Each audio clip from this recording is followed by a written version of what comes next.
Reading with your kids. Hola, ni hao, konnichiwa, assalamu alaikum, shalom, mahaba, moni boli monji, namaste, jumbo, bienvenidos. Hi, my name is Jedley, and this is the Reading with Your Kids podcast. We're coming to you from the beautiful neighborhood of Reedville in the southwest corner of Boston, Massachusetts. We're so delighted and so very happy and honored that you're joining us in our mission to help families grow closer through reading. Please be sure to subscribe to the show on the iHeartRadio app, on Amazon Music, Audible, Apple Podcasts, Google Podcasts, Spotify, Stitcher Radio, wherever you find your podcast. Our guest today is Paul DiPietro. He's joining us to celebrate the adventures of Auggie Otter. It's okay to be you. Before I invite Paul into the studio, we want to let you know that this episode of the Reading with Your Kids podcast is brought to you by Snoodles, Cadoodles, Poodles, and lots of noodles. The hilarious new picture book by our friend Stephen Joseph. Out of a world where crankiness reigns and cars run on sauerkraut comes a new invention. The Snoodlemobile, brainchild of Harvey Snoodleman. Now cars are powered by noodles, and the delicious aroma produced fills everyone with happiness. Only one person does not appreciate the success of Mr. Snoodleman's invention, Sour Cruderman, the brains behind the once popular Krautmobile. But when Cruderman decides to seek revenge on his business rival, the unexpected happens. After all, when cars run on noodles, anything is possible. The newest children's book by author Stephen Joseph invites readers of all ages to enter a world where imagination is king and even the crankiest person can find happiness. Get your copy today. Snoodles, Cadoodles, Poodles, and lots of noodles by Stephen Joseph. Join us right now from beautiful Enfield in the state of Connecticut. Our guest today is here to celebrate his Reading with Your Kids Certified Great Read book. It's called It's Okay to Be You. It's part of the Adventures of Auggie the Otter series. Please welcome to the show, Paul DiPietro. Hey, Paul, how are you? I'm doing good. How are you doing, Jed? I'm doing fantastic. I'm so excited that you are here. Our Certified Great Read panel just named It's Okay to Be You, a certified great read. So I'm really, really happy to be able to congratulate you in person. Well, thank you very much. And, thank you to your team, and thank you for the excellent write-up that your team did for the book. Well, it's easy to put together a great write-up when you're talking about a great book. Tell everybody about It's Okay to Be You, please. Absolutely. So, It's Okay to Be You is a book that features a sea otter named Auggie who realizes that the other sea creatures might see him as a bit different. And that makes him very worried in the book. The very things that he likes to do best, collecting and categorizing seashells, spinning around and round. He likes to play by himself as opposed to playing with the other otters at his school. The otters at his school tease and make fun of him because he's very different. He goes on a journey with Mama Otter in the book along the seacoast where he learns that, everyone is special, everyone is unique. It's okay to be different. It's okay to be you. The book kind of draws the comparison. So he sits there, and says, well, they make fun of me because I like to spin around and round. It helps me to calm down. It helps me to regulate. And Mama Otter will in turn reference, other sea creatures that, some like to maybe play in the sand, some like to swim through the waves, and really, really drawing on that everybody has their own uniqueness, their own, specialness. At the end of the book, they sit on the rocks and Mama Otter really sits there and says, it's our differences that make us who we are. I think that that's probably one of the most powerful parts in that book. And Auggie Otter then realizes that, it's okay to be who he is. And so he returns to school, and the kids again come and make fun of him, but this time he's proud and he's confident of who he is, and he stops getting bullied. It's anybody who has worked with kids or who is the parent of a kid on the autism spectrum will recognize a lot of Auggie's uniqueness and unique behaviors as being similar to what a lot of kids on the spectrum experience. Absolutely. Yeah. When you set out to write the book, what was it that inspired you to write this book and create this character?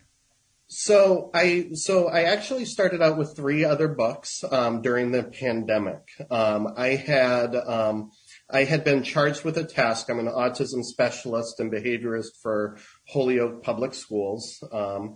And I got charged with a task the summer of that we were in closure. So we did remote learning for a lot of the kids. And I did, I had the plan was always that we were going back that first in the fall to returning to school, but it wasn't going to be kind of in the same sense that the kids were used to. It was wearing masks, it was social distancing.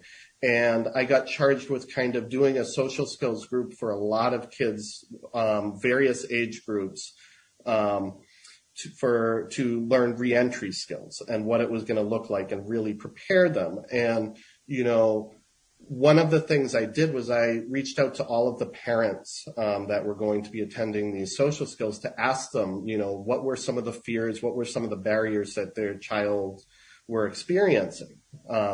So it led to me, doing a whole bunch of these social skills classes with these kids. And through that, I kind of developed the first 3 books, which were, I don't want to wear a mask, I'm afraid to go outside, and why are we distant?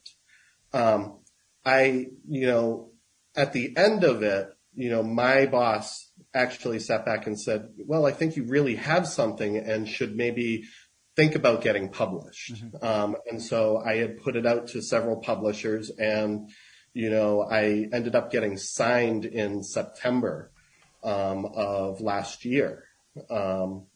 And so I did it was a 4-book deal, and it was originally supposed to be 4 books on COVID. But by that January, we were starting to turn the corner. And, books take a long time to come out and to get published. So we went a different direction, and my publisher said, well, what would you like to write about? And so, I sat down and I was writing one day, and I said, well, you know what? I work with individuals that have autism, that have developmental disabilities, and always that struggle has been, that acceptance and, and them recognizing that it's okay to just be who they are. And from just writing some basic notes down, I kind of developed a premise of, well, everyone's special, everyone's unique. It's okay to be different. It's okay to be you. And then, I had about 3 different choices for characters. I had bears at one point, I had rabbits, and then someone came to me and said, well, what about, there's tons of rabbit books, there's tons of bear books, there's not enough sea otter books, and I started thinking about it, and I actually did a lot of research, and sea otters actually very, they live in what's called rafts. And they're a very social community. And I thought, well, what better place to put somebody who's going to be different than in a culture that's very, close knit, and that stays together, and does everything together. So the premise of Auggie Otter then came to be. And, my cousin Jennifer is actually the illustrator. So Jennifer Lennox is the illustrator for all of my books. And she is a very incredible artist. And, it's amazing when, when she draws my ideas and they seem to come to life. Yeah. Yeah, that's exciting. Autism is one of these things that so many parents really can't get their heads. It's so different, and if you're a parent out there that's listening, that knows that there are kids with autism that are on the spectrum. You may not have a kid yourself, but you have empathy, and you might even be feeling bad because you don't really kind of get what autism is. And would you agree with me, Paul, in saying to that person, don't worry, because we're still learning about autism. This is a new frontier. We are. We're still learning, and, autism is definitely on the rise throughout, the world. And it's, there's a lot of support out there and a lot of services out there to, whether it's within the school systems, whether it's out of the school systems, to help and support parents, with working with their children that may have autism. Yeah. You mentioned the phrase that autism is on the rise. And it certainly is. From when I was growing up 100 years ago, we didn't know the word. And then 30 plus years ago, when I was out of college and getting in and working in human services, there were individuals that were had the diagnosis of autistic or having autism, but they were very severe cases. They were kids who typically weren't communicative. If they were able to talk, it was very limited, and you could see somebody go, "Oh yeah, that's." But our understanding of autism is really expanded to the point where now I think the number is at 1 in 56 kids are on the autism spectrum. Do they have that number right? Yes. Yeah. Yes, you do. And, the beautiful thing, and I always, when I'm talking to parents about it, autism, it is a spectrum. Mm-hmm. You have your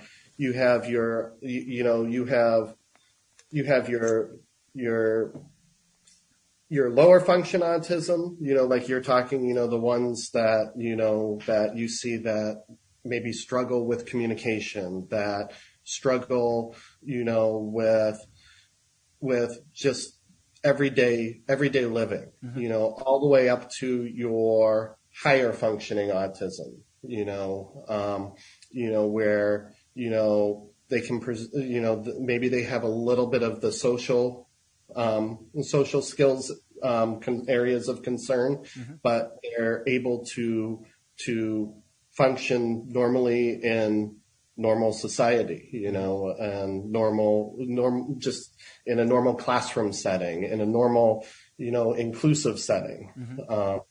And it's it really is that wide spectrum across the board. Now, are the increases, and I guess there's no way to know for sure, but the increases in the number of kids who are being diagnosed, is that due to our understanding growing in that spectrum growing, or are actually more kids being born with autism? I think so. I think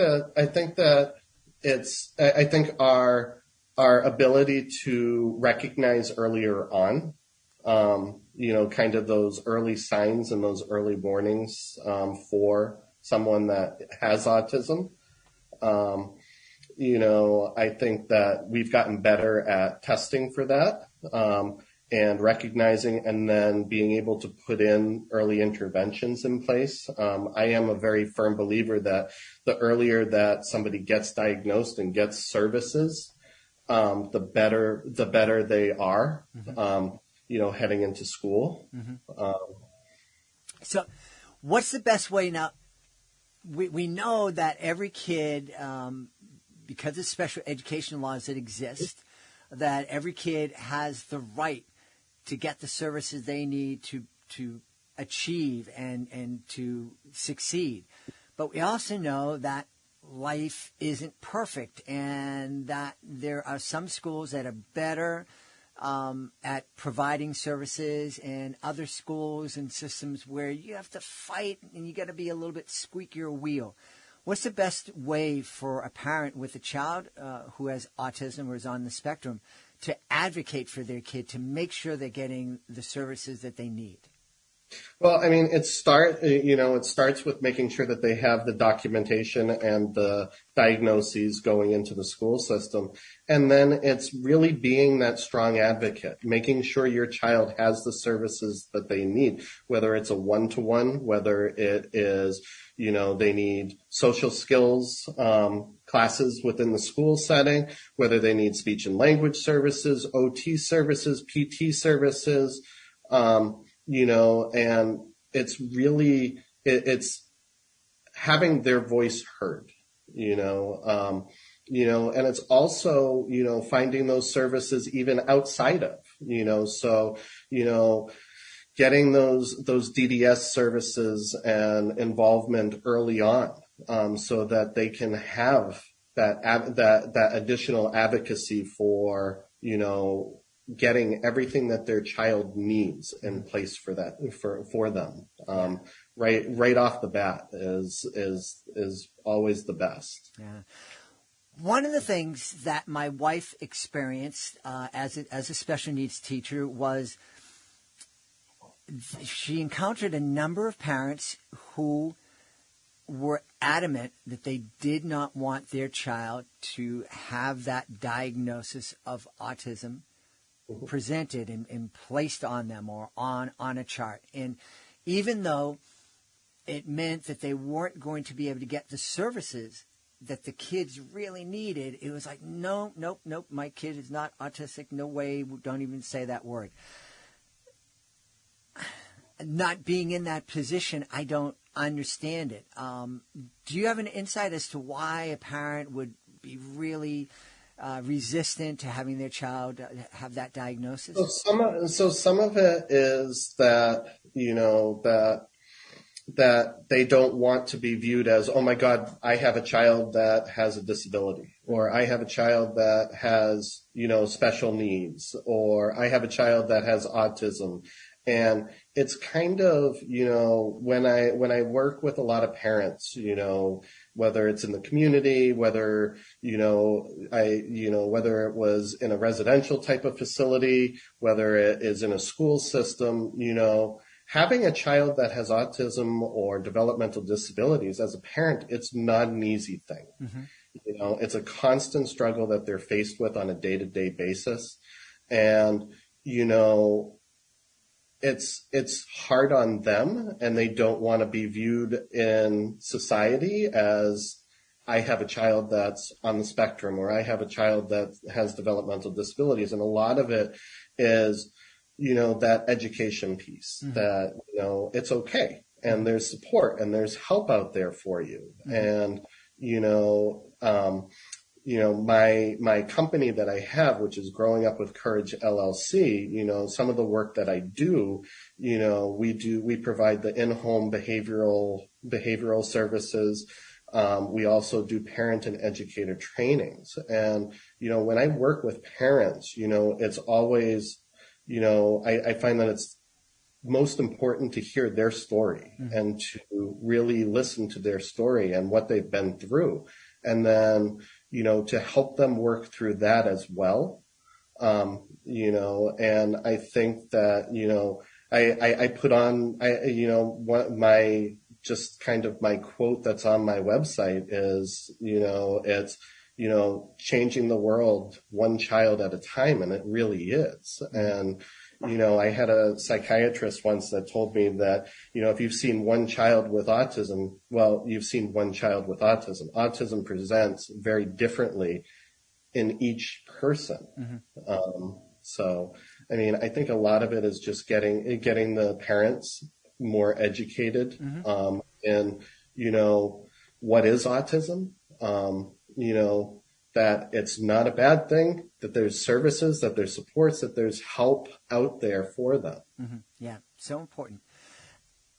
Another really important thing, we love that books can give a kid with autism a chance to see themselves portrayed in really positively in the pages of a book, and in a really loving way, the way you have portrayed Auggie, and It's Okay to Be You. Books are also a wonderful way for kids who are not on the spectrum to see somebody that is on the spectrum, to help them develop more empathy, but mostly, I think, to help kids see that a person who is on the spectrum can be a great friend. I'm looking back at in my years in middle school, and one of my best friends was not diagnosed being on the spectrum, but he absolutely was on the spectrum. He was a genius, but had a lot of issues with interacting with others, but he was a great buddy of mine. How can we help our typical kids who aren't on the spectrum, be open to develop friendships with their classmates that are on the spectrum? Well, a lot of it comes, we do a lot of work with like peer modeling.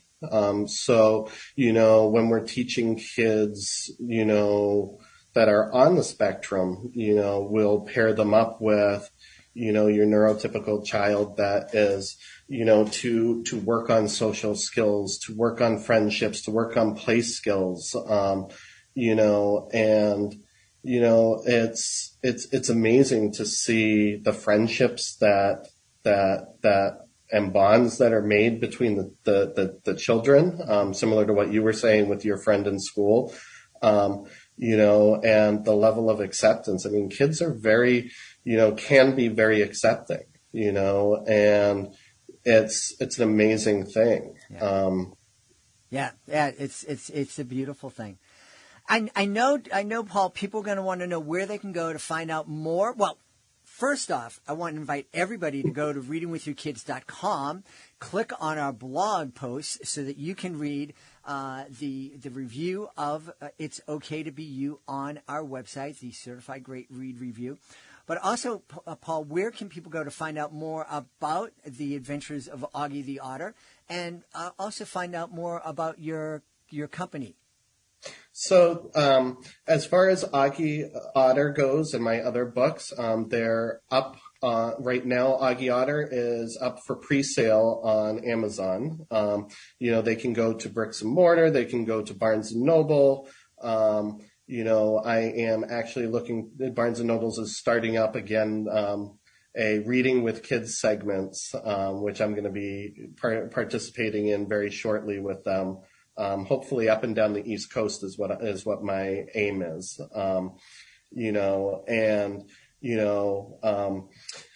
They can also go to Author's Place Press, which is my publisher, and order the books directly from them. As far as my company goes, they can go to Growing Up with Courage, LLC. They can also email me on my website if they're interested in purchasing my books, or want more information, whether it's about services that I provide, or trainings that I provide to parent and educators. My business is across the country. It's not just limited to Connecticut or Massachusetts. It's across the country. Wonderful. We've had a really, really wonderful time speaking to the author of our latest Reading with Your Kids Certified Great Read, It's Okay to Be You, part of the Adventures of Auggie the Otter series, and it was written by our guest, Paul DiPietro. Hey, Paul, thanks so much for being with us. Well, thank you very much for having me on. Please be sure to join us for the next episode of the Reading with Your Kids podcast. Our guest is the one and only world-renowned, legendary children's recording artist, Raffi, joining us from Vancouver, British Columbia. He has some new music You don't want to miss it. Nursery Rhymes for Kinder Times. Our guest on the next episode, the one and only Raffi. Don't miss it.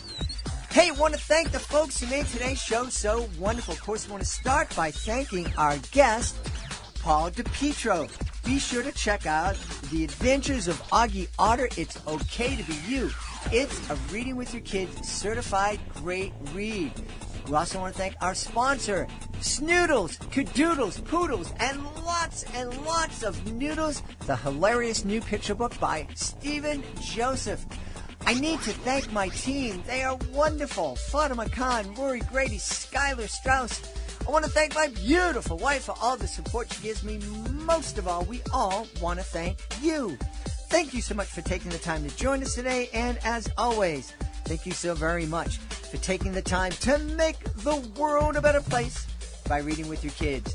I'll be looking for you in the next edition of the Reading with Your Kids podcast.